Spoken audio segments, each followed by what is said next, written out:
اس میں بیان کیے گئے تصورات جو ہیں ان کو بیان کریں۔ اس کے ساتھ ساتھ ہم ان بچوں کو کچھ اقتباسات دے سکتے ہیں کہ اس اقتباس کو پڑھیں، اس کا مرکزی خیال لکھیں، اس میں دی گئی معلومات کو اپنے الفاظ میں لکھیں۔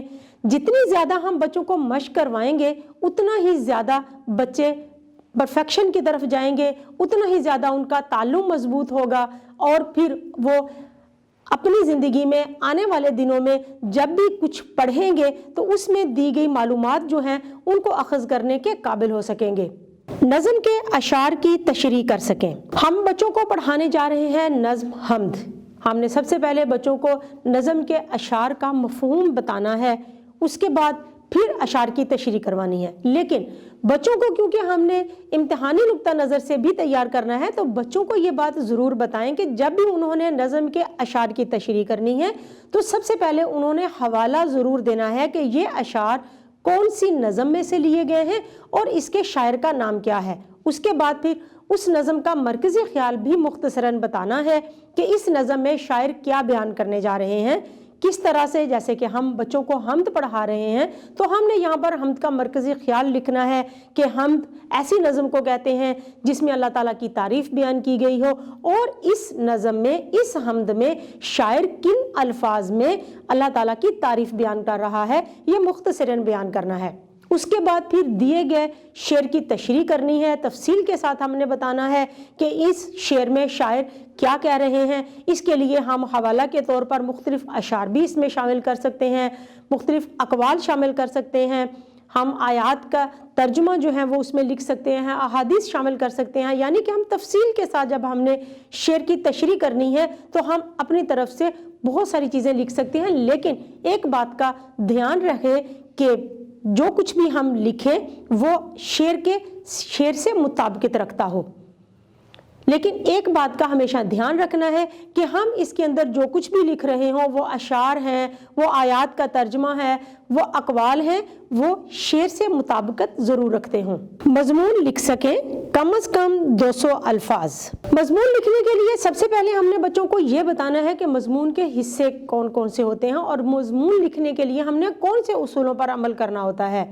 مضمون میں سب سے پہلے تعارف ہوتا ہے، اس میں دیے گئے عنوان کا آپ نے تعارف بتانا ہے، اس کے بعد پھر اس کے عروج پر جا کر وہاں پر فائدے اور نقصانات پر بحث کرنی ہے، پھر آخر میں اختتام کرنا ہے ہم نے اس کے ساتھ کہ اب ہم نے کیا کرنا ہے، ہماری کیا ذمہ داریاں ہیں اب اس مضمون کے مطابق۔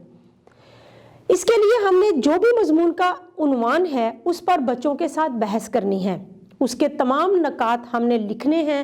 اس کے بعد پھر ہم نے بچوں سے یہ کہنا ہے کہ وہ مضمون خود لکھیں گے، کیونکہ جب بچے مضمون خود لکھیں گے تو وہ اس قابل ہو جائیں گے کہ زندگی کے کسی بھی موڑ پر کبھی بھی اگر ان کو کچھ لکھنے کے لیے دیا جاتا ہے تو ان کے پاس ذخیرہ الفاظ ہو جس کو وہ بہتر انداز میں استعمال کر کے بہترین جملوں کا استعمال کرتے ہوئے مضمون لکھنے کے قابل ہو سکے۔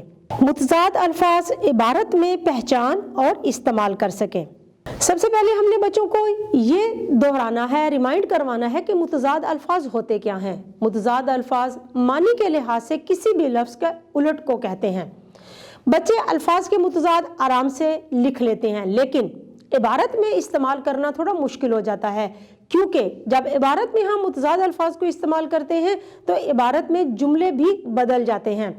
تو بچوں کی زیادہ سے زیادہ مشق کروانے کے لیے ہم نے یہ کرنا ہے کہ ہماری مشق میں تو ایک سرگرمی دی گئی ہے لیکن اس سے ہٹ کر بھی ہم نے مختلف عبارات جو ہیں ان میں الفاظ کو خط کشیدہ کریں اور پھر بچوں سے کہیں کہ ان الفاظ کے متضاد لکھتے ہوئے اس عبارت کو دوبارہ سے لکھیں۔ جتنی زیادہ آپ مشق کروائیں گے اتنے ہی زیادہ اچھے انداز میں بچے اس قابل ہو جائیں گے کہ جب بھی کوئی عبارت انہیں دی جائے جس میں الفاظ کے متضاد کو استعمال کرنا ہو تو وہ اس قابل ہو جائیں گے کہ وہ بہتر انداز میں اس کام کو مکمل کر سکیں۔ الفاظ کی تذکیر و تانیث کے فرق کو سمجھ سکیں۔ عبارت میں تذکیر و تانیث مذکر یا مؤنث کو کہتے ہیں۔ نر کے لیے ہم مذکر اور مادہ کے لیے ہم مؤنث کا لفظ استعمال کرتے ہیں۔ جیسا کہ میں پہلے بھی یہ بات کر چکی ہوں کہ یہ وہ چیزیں ہیں جو بچے اگر ہم نے مذکر سے مؤنث بنانا ہے تو وہ آسانی سے اس کو بنا لیں گے، لیکن عبارت میں استعمال کرتے ہوئے وہ غلطی کر جاتے ہیں کیونکہ عبارت میں جملہ ہی تبدیل ہو جاتا ہے۔ تو اس کے لیے ہم نے کرنا یہ ہے کہ بچوں کو زیادہ سے زیادہ مشق کروانی ہے. ہماری مشق میں بھی ایک سرگرمی دی گئی ہے، اس کو سامنے رکھ کر ہم مزید سرگرمیاں جو ہیں وہ تشکیل دے سکتے ہیں. بچوں کو زیادہ سے زیادہ سرگرمیاں دے کر، عبارات دے کر، ان کی تذکیر و تانیث کے حوالے سے انہیں کہیں کہ اس کو تبدیل کریں، تو بچے پھر اس قابل ہو جائیں گے کہ وہ بہتر انداز میں یہ سرگرمی حل کر لیں گے. معزز اساتذہ کرام، امید ہے کہ آپ کو آج کا یہ ویڈیو لیکچر بہت اچھا لگا ہوگا. آپ کی مدد کے لیے ہماری ویب سائٹ www.goharpublishers.com پر scheme of studies, model paper, lesson plan دیے گئے ہیں، آپ وہاں سے بھی مدد لے سکتے ہیں. انشاءاللہ اگلی ویڈیو میں اگلے لیکچر کے ساتھ پھر ملیں گے. تب تک کے لیے اللہ حافظ.